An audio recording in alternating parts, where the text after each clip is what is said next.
He had a vision, and then he started a revolution and launched a multi-billion-dollar industry. Hey, for everybody. Russell Simmons has been called the CEO of hip-hop, having single-handedly transformed a New York City trend into a billion-dollar industry. What began as Def Jam Records 20 years ago, today is nothing less than an empire.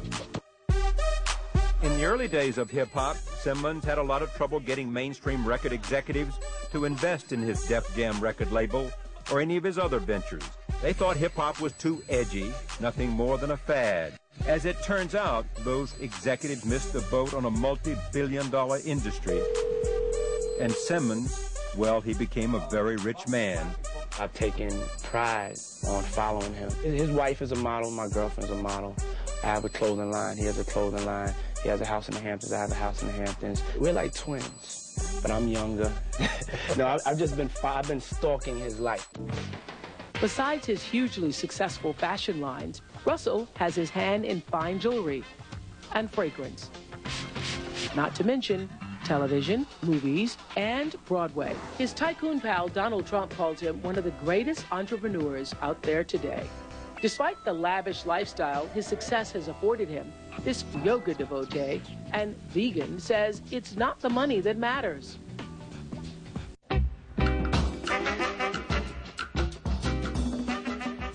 I got in the clothing business with no African Americans at all. And I'm in the diamond business, I'm sorry to say there aren't very many African Americans. A lot of the companies aren't inspired the same way I am. I see it a certain way, and I see where we can all be helpful, and I can maybe help to organize a certain effort. I don't feel uncomfortable, but I feel different. And I think this different energy would be very good for the diamond industry. The diamond resource has made a tremendous difference in the lives of Botswana people. It goes to fighting HIV, it goes to the education, it pays for the civil servants, it pays for the lawyers, it pays for the higher education that they get. So if you're standing on a natural resource as powerful as the diamonds are in Botswana, then your country shouldn't be poor. Doing good and getting good is kind of it's a great combination. It's very important that these businesses sustain strong relationships with the communities that they work with and with the world, and that the world sees them as good. Diamonds are an important part of a lot of the African economies. I think the diamond industry is better than most extractive industries in Africa overall, but I think it can be even better, and it can be a shining example. We created a foundation called the Diamond Empowerment Fund. The Green Initiative funds the Diamond Empowerment Fund, and we want to get other people involved to sell maybe what they call green jewelry as well.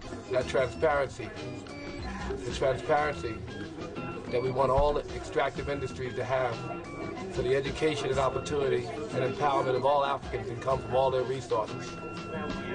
That's the plan.